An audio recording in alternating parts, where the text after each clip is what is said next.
Little Snow White by the Brothers Grimm.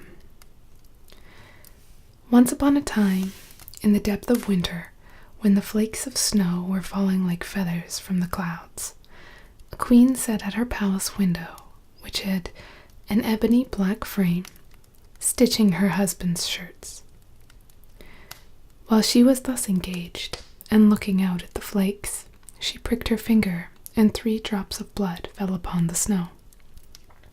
And because the red looked so well upon the white, she thought to herself, "Had I now but a child as white as this snow, as red as this blood, and as black as the wood of the frame." Soon afterwards, a little daughter was born to her, who was as white as snow, and as red as blood, and with her hair as black as ebony, and thence she was named Snow White. But when the child was born, the mother died. About a year afterwards, the king married another wife, who was very beautiful, but so proud and haughty that she could not bear any one to be prettier than herself. She possessed a wonderful mirror, and when she stepped before it and said, "O mirror, mirror on the wall, who is the fairest of us all?" it replied, "Thou art the fairest, Lady Queen." Then she was pleased, for she knew that the mirror spoke truly. Little Snow White, however, grew up and became prettier and prettier, and when she was 7 years old, she was as beautiful as the noonday and fairer than the queen herself. When the queen now asked her mirror, "O mirror, mirror on the wall, who is the fairest of us all?" it replied, "Thou wert the fairest, Lady Queen. Snow White is fairest now, I ween." This answer so vexed the queen that she became quite yellow with envy.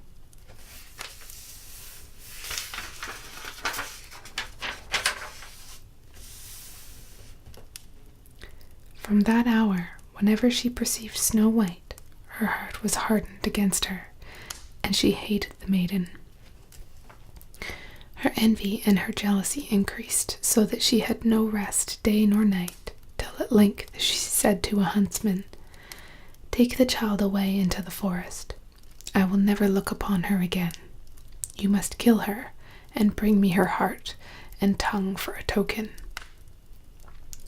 The huntsman listened and took the maiden away, but when he drew his knife to kill her, she began to cry, saying, "Oh, dear huntsman, give me my life. I will run into the wild forest and never come home again." The speech softened his heart, and her beauty so touched him that he had pity on her and said, "Well, run away then, poor child."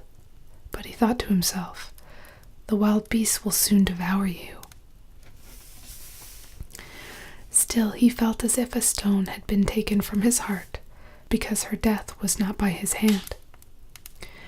Just at that moment, a young boar came running along to the spot, and as soon as he caught sight of it, the huntsman pursued it, and, killing it, took the tongue and heart and carried them to the queen for a token of his deed.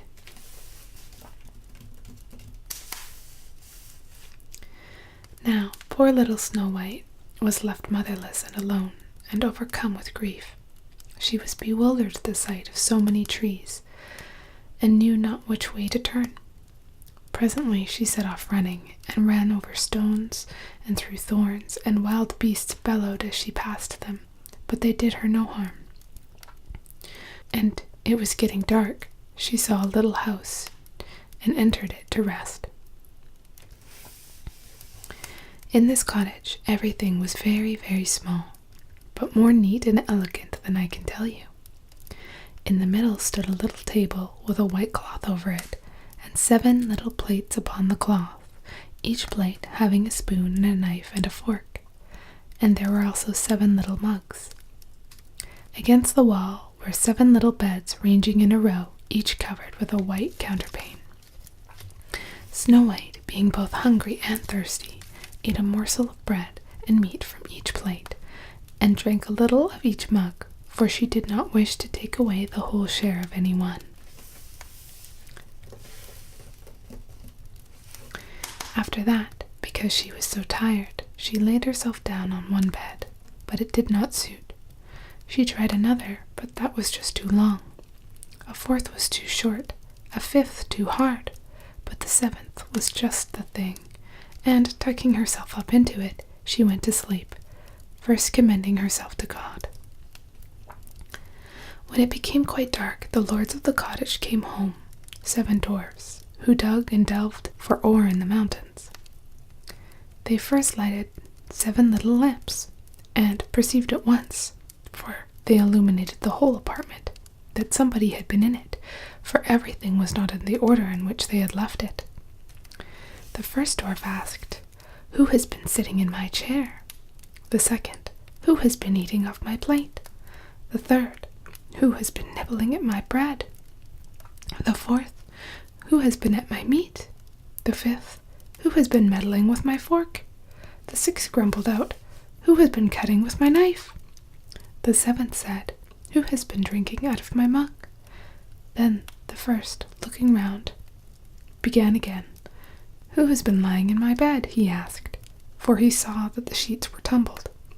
At these words the others came, and, looking at their beds, cried out too, "Someone has been lying in our beds."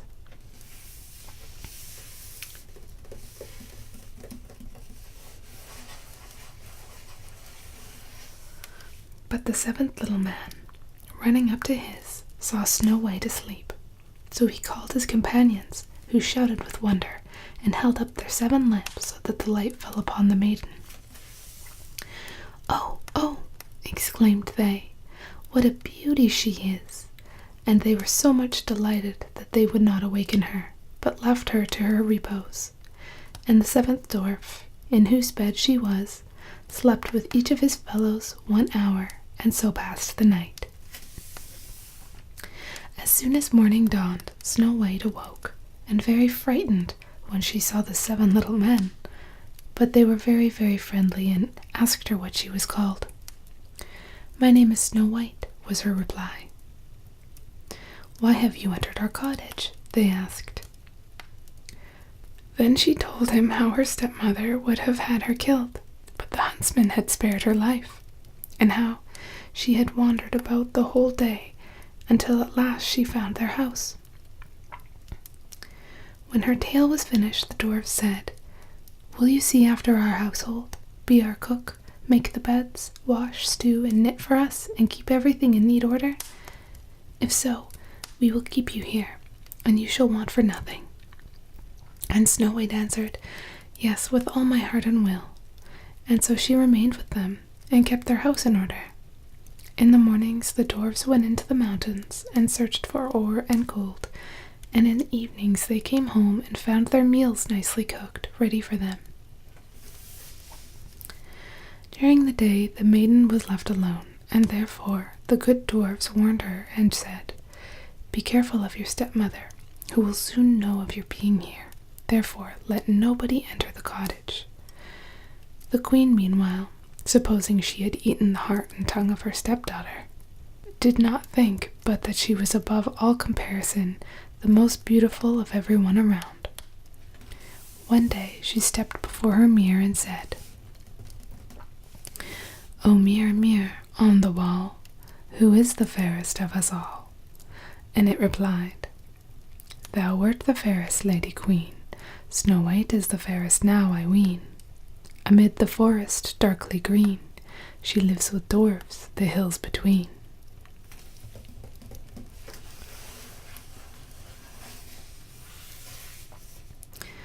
This reply annoyed her, for she knew that the mirror spoke the truth, and she perceived that the huntsman had deceived her, and that Snow White was still alive. Now the queen thought and thought how she would accomplish her purpose. For so long she was not the fairest in the whole country. Jealousy left her no rest. At last a thought struck her, and she dyed her face and clothes herself as a peddler woman, so that no one could recognize her. In this disguise she went over the 7 hills to the 7 dwarfs. knocked at the door of the hut and called out, "Fine goods for sale, beautiful goods for sale." Snow White peeped out of the window and said, "Good day, my good woman. What have you to sell?" "Fine goods, beautiful goods," the queen replied. "Stays of all colors." And she held up a pair that was made of variegated silks. "I may let in the honest woman," thought Snow White, and she unbolted the door and bargained for one pair of stays. "You can't think, my dear, how it becomes you," exclaimed the old woman. "Come, let me lace it up for you." Snow White expected no evil, and let her do as she wished, but the old woman laced her up so quickly and so tightly that all her breath went away, and she fell down like one dead. "Now," thought the queen, hastening away, "now I am once more the most beautiful of all." Not long after her departure, at eventide, the 7 dwarfs came home and were much frightened at seeing their dear little maid lying on the ground, neither moving nor breathing, as if she were dead. They raised her up, and when they saw that she was laced too tightly, they cut the stays in pieces, and presently she began to breathe, and little by little she revived. When the dwarfs heard what had taken place, they said, "The old peddler woman was no other than your wicked stepmother. Take care of yourself, and let no one enter when we are not with you." Meanwhile, the queen had reached home, and, going before her mirror, she repeated her usual words. "O mirror, mirror on the wall, who is the fairest of us all?" And it replied as before, "Thou wert the fairest, Lady Queen. Snow White is fairest now, I ween. Amid the forest darkly green, she lives with dwarfs, the hills between." As soon as it had finished, all of the blood rushed to her heart, for she was angry to hear that Snow White was yet living. "But now," thought she to herself, "I will contrive something which shall destroy her completely."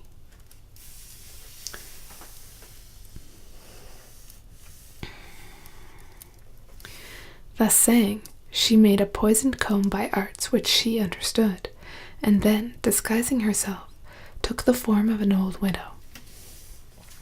She went over the 7 hills to the house of the 7 dwarfs, and, knocking at their door, called out, "Good wares to sell today." Snow White peeped out and said, "You must go farther, for I dare not let you in." "Still, you may look," said the old woman, drawing out her poisoned comb and holding it up. The sight pleased the maiden so much that she allowed herself to be persuaded, and opened the door. As soon as she had made a purchase, the old woman said, "Now, let me for once comb you properly," and Snow White consented. But scarcely was the comb drawn through the hair when the poison began to work, and the maiden fell down senseless. "You pattern of beauty," cried the wicked queen, "it is now all over with you," and so saying, she departed. Fortunately, evening came on, and the 7 dwarfs returned, and as soon as they saw Snow White lying like dead upon the ground, they suspected the queen, and, discovering the poisoned comb, immediately drew it out, and the maiden, reviving, related all that had happened. Then they warned her again against the wicked stepmother, and bade her to open the door to nobody. Meanwhile, the queen, on her arrival home, had consulted her mirror, and received the same answer as twice before. This made her tremble and foam with rage and jealousy, and she swore Snow White should die if it cost her her own life.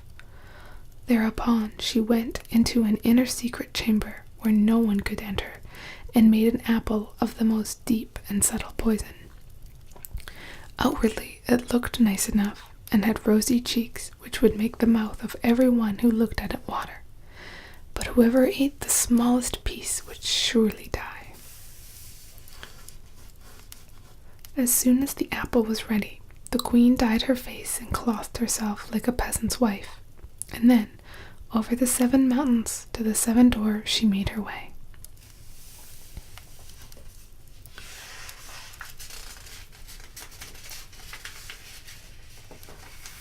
She knocked at the door, and Snow White, stretching out her head, said, "I dare not let anyone enter. The 7 dwarfs have forbidden me." "That is hard for me," said the old woman, "for I must take back my apples. But there is one which I will give you."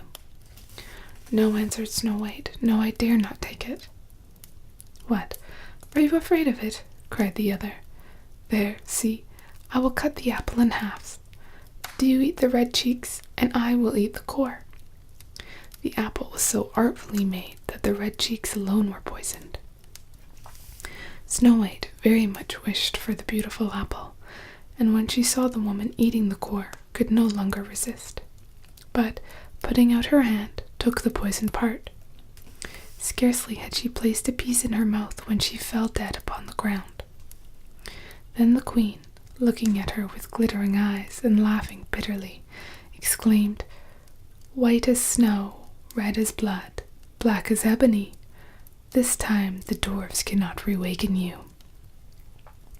When she reached home and consulted her mirror, "O mirror, mirror on the wall, who is the fairest of us all?" it answered, "Thou art the fairest, Lady Queen." Then her envious heart was at rest, as peacefully as an envious heart can rest. When the dwarfs returned home in the evening, they found Snow White lying on the ground, and there appeared to be no life in her body. She seemed quite dead. They raised her up and searched if they could find anything poisonous, unlaced her and even uncombed her hair, and washed her with water and with wine. But nothing availed. The dear child was really and truly dead. Then they laid her upon a bier, and all 7 placed themselves around it, and wept for 3 days without ceasing. Afterwards they would bury her, but she looked still fresh and lifelike, and even her cheeks were still red, so they said to one another, "We cannot bury her in the black ground." And they ordered a case to be made of transparent glass. In this one could view the body on all sides, and the dwarfs wrote her name with the golden letters upon the glass, saying that she was a king's daughter. Then they placed the glass upon the ledge of a rock, and one always remained by it watching.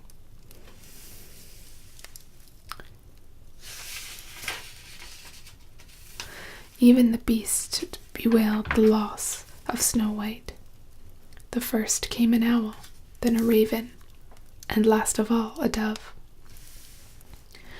For a long time Snow White lay peacefully in her case, and changed not, but looked as if she were asleep, for she was still white as snow, red as blood, and black-haired as ebony. By and by it happened that a king's son was traveling in the forest, and came to the dwarf's house to pass the night. He perceived the glass case upon the rock, and the beautiful maiden lying within, and he read also the golden inscription. When he had examined it, he said to the dwarfs, "Let me have this case, and I will pay whatever you like for it."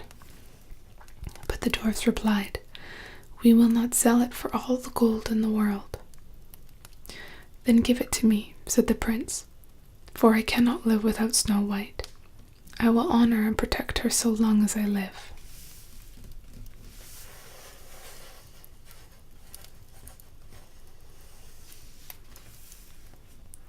When the dwarfs saw he was so much in earnest, they pitied him, and at last gave him the case, and the prince ordered it to be carried away upon the shoulders of his attendants. Presently it happened that they stumbled over a rut, and with the shock the piece of poisoned apple which lay in Snow White's mouth fell out. Almost immediately she opened her eyes, and, raising the lid of the glass case, rose up and asked, "Where am I?"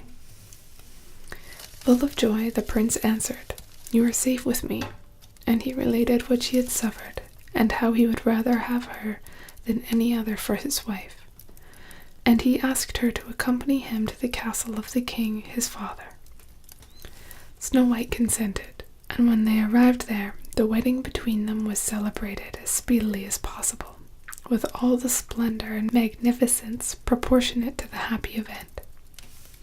By chance, the stepmother of Snow White was also invited to the wedding, and, when she was dressed in all her finery to go, she first stepped in front of her mirror and asked, "O mirror, mirror on the wall, who is the fairest of us all?" And it replied, "Thou wert the fairest, O Lady Queen. The prince's bride is more fair, I ween." At these words she was in a fury, and so terribly mortified that she knew not what to do with herself. At first she resolved not to go to the wedding, but she could not resist the wish for a sight of the young queen, and as soon as she entered she recognized Snow White, and was so terrified with rage and astonishment that she remained rooted to the ground. Then a pair of red-hot iron shoes were brought in with a pair of tongs and set before her, and these she was forced to put on and to dance in until she died.